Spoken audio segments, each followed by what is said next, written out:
the students who are appearing in the July exam are in the audience, so I will speak from their point of view. Particularly at this stage, when May exam was postponed to June and June was postponed to July, the biggest apprehension of students would be whether in July the exam will be held.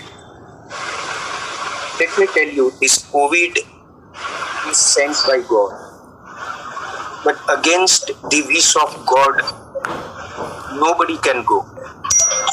The institute is trying its level best to hold exam in July.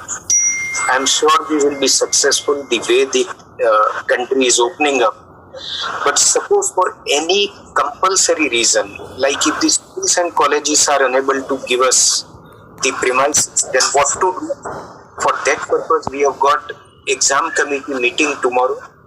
We will decide and come back to you soon. But as of today, you take it as if on 29 July you are appearing for the exam, and with that mindset, keep preparing without getting demotivated.